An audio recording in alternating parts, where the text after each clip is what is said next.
Écoutez, moi j'ai 55 ans. J'ai été inspiré quand j'étais jeune par un politicien extraordinaire qui s'appelait René Lévesque. Donc ça m'a donné le goût de m'intéresser à la politique. Je n'ai pas fait de politique autrement que comme militant au Parti québécois. J'ai fait ma carrière. Moi, je viens d'un milieu populaire. Grâce à l'éducation, à l'aide de mes parents, j'ai pu aller jusqu'au bout de mes rêves. J'ai, avec des associés, fondé une compagnie qu'on appelle Air Transat. J'ai cheminé dans cette entreprise-là. À un moment donné, j'ai rencontré Lucien Bouchard qui m'a demandé de venir en politique. Donc, j'ai eu l'occasion de dire, est-ce que je veux venir servir? Parce que pour moi, la politique, c'est servir. C'est d'être capable de se dire, est-ce que je peux faire ma contribution pour l'ensemble de la société? Pas d'une façon individualiste ou égoïste, mais pour l'ensemble de la société. Bon, moi, j'avais une formation d'homme d'affaires, je suis comptable agréé, j'ai un MBA, donc je m'étais dit à l'époque, je pourrais être ministre de l'Industrie-Commerce, ce que j'ai fait pendant 3 mois. Après, M. Bouchard m'a demandé de devenir ministre de l'Éducation, ensuite de la Santé, de l'Opposition. Finalement, pour toutes sortes de raisons, j'ai quitté le Parti québécois. J'ai décidé l'année dernière, un peu comme quand j'ai fondé Air Transat, de dire, écoutez, il n'y a pas de meilleure façon de présenter ses idées que d'avoir un nouveau parti politique. Donc, j'ai lancé la coalition Avenir Québec parce que je me disais, le Québec tourne en rond. On a eu une période de 30-40 ans au Québec où on était très polarisé sur le débat souverainiste-fédéraliste. Donc, c'est ce qui décidait surtout notre vote. Moi, je pense qu'au Québec, ce débat s'en va nulle part. Et il faut être capable d'entrer dans une nouvelle ère et de se dire, bien, qu'est-ce qu'on a besoin au Québec là, de corriger? Qu'est-ce qu'on a besoin pour retrouver la confiance, la fierté, pour relancer le Québec? C'est un petit peu comme ça que j'en suis venu à créer la coalition Avenir Québec avec d'autres individus qui sont ajoutés. Puis notre équipe a grandi tranquillement. Puis aujourd'hui, on est en campagne électorale, puis il semble y avoir un appétit pour nos idées. Donc, tout est possible le 4 septembre.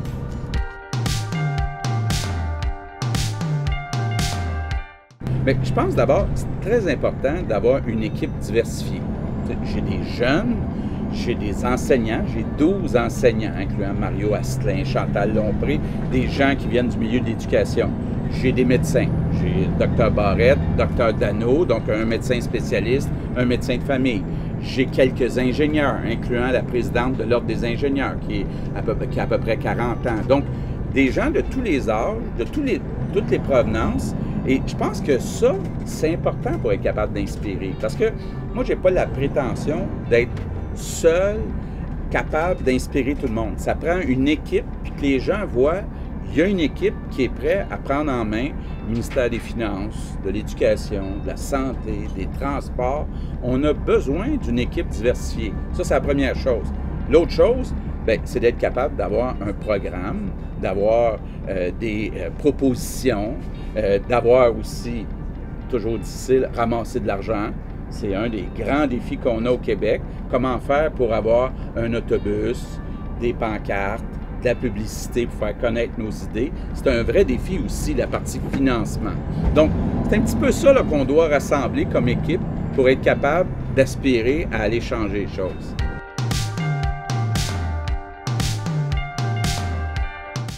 Bien, la démocratie, c'est de permettre à tous les citoyens, autant que possible, d'être informés des différents choix. C'est difficile parce qu'on a comme un intermédiaire entre nous et la population, qui sont les médias, qui sont comme un filtre, qui choisissent les sujets, qui choisissent le traitement des sujets. Heureusement, je suis content de votre initiative aussi, il y a les médias sociaux qui viennent ajouter. Je ne pense pas que ça vient remplacer, ça vient ajouter à l'information. Parce que dans un monde idéal, dans une démocratie idéale, il faudrait que tous les citoyens aillent voter en connaissance de cause, en connaissant les programmes de chacun des partis, puis de voter ce qui ressemble le plus à leurs valeurs, à leurs aspirations, à leurs objectifs. On n'est pas rendu là. On n'est pas rendu là. Il y a des gens qui sont moins intéressés à la politique. Malheureusement, il y a des défis qui concernent les jeunes. Moi, je trouve que les jeunes, il y en a qui s'intéressent à la politique, mais ils pourraient s'intéresser davantage à la politique, surtout avec les défis qu'on vit là, suite au vieillissement de la population. Il faut trouver des moyens là, que les gens votent davantage. Le taux de participation diminue à chaque élection. C'est certain que M. Charest n'aide pas en faisant une élection en plein mois d'août pendant les vacances, mais il faut être capable, malgré ça, de convaincre le plus possible de gens de s'intéresser. Donc, cette année, il y a eu des nouvelles formes de débat à la télévision. Il y a eu un débat avec 4 chefs. Après, il y a eu des face-à-face, juste un contre un. Il faut ajouter. Je pense que les médias sociaux, moi, j'ai essayé, entre autres avec Twitter, de donner de l'information, d'échanger avec les gens, de répondre aux questions. C'est sûr que c'est difficile, là, je suis rendu à 23 000 abonnés. Ça fait beaucoup de questions, je ne peux pas répondre à tout, mais quand je vois que la même question se répète souvent, j'essaie d'y répondre. Donc, il faut essayer là, de donner plus d'informations. Puis, ça ne sera jamais parfait, mais il faut tendre vers la perfection. Bien, je pense que c'est certain là, que si on regarde la forme du vote, là, bon, on n'a pas le vote proportionnel au Québec. Est-ce que ça devrait être une priorité? On peut se poser cette question-là. Par contre, il y a des défauts.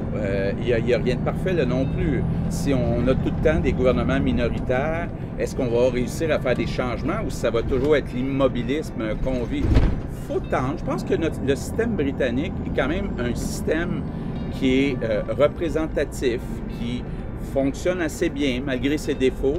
Donc, il faut peut-être voir comment on fait pour l'améliorer, comment on fait pour revoir le rôle du député, du simple député, toute la législation, les commissions parlementaires, la consultation des citoyens lorsqu'il y a des dossiers importants. Je pense qu'il y a du raffinement à faire de ce côté-là pour être capable d'avoir encore plus de participation à l'intérieur des périodes de 4 ans. De dire, bon, oui, les gens, on souhaiterait qu'ils votent tous les 4 ans, mais est-ce qu'il y a des dossiers pendant ces 4 années-là où ça vaudrait la peine d'aller consulter davantage la population? Est-ce qu'on peut utiliser les médias sociaux pour avoir un petit peu plus de feedback sur lorsque vient le temps de prendre des décisions importantes? Il y a encore à faire.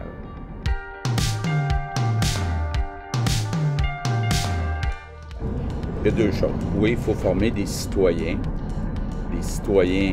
responsables, au courant, cultivés, mais il faut aussi préparer aux besoins du marché du travail. Donc, il y a un petit peu les deux aspects sur lesquels il faut travailler. Maintenant, dans les écoles, bon, une des choses qu'on propose, c'est de dire, est-ce qu'on ne pourrait pas, plutôt que de finir à 3h30 au secondaire, finir à 5h, avoir plus d'activités sportives, plus d'activités culturelles. Pourquoi c'est important? Pour créer une espèce de sentiment d'appartenance, puis permettre aussi aux jeunes qui ont peut-être moins de facilité en mathématiques, en français, dans les matières traditionnelles, de se découvrir une passion. Parce qu'il faut permettre aussi aux jeunes de se trouver une passion, de dire comment je fais dans la vie, là. Puis la culture, je pense, c'est une façon de jouir de la vie. Et il faut qu'il y ait plus de culture, plus d'art, et plus d'activités sportives dans nos écoles. Je pense que ça doit venir compléter le portrait.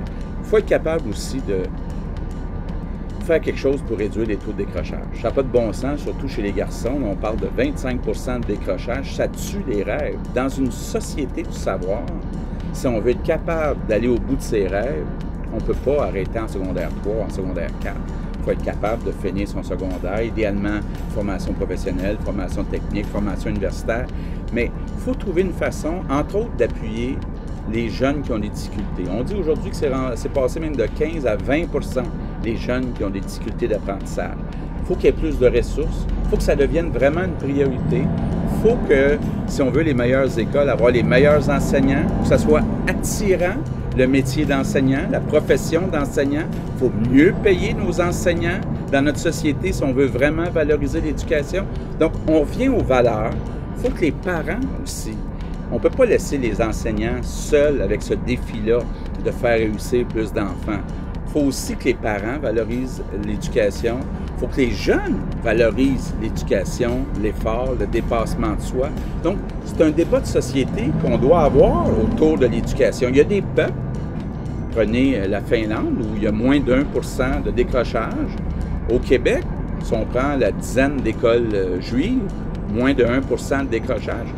Il y a des endroits où on valorise davantage l'éducation. Il faut s'en inspirer parce qu'au Québec, ça n'a pas le statut que ça devrait avoir, l'éducation.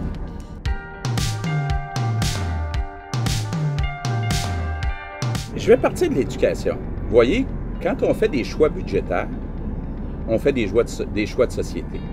Avec le vieillissement de la population, il va y avoir de plus en plus de voteurs qui vont mettre du poids pour qu'on mette les marges de manœuvre en santé.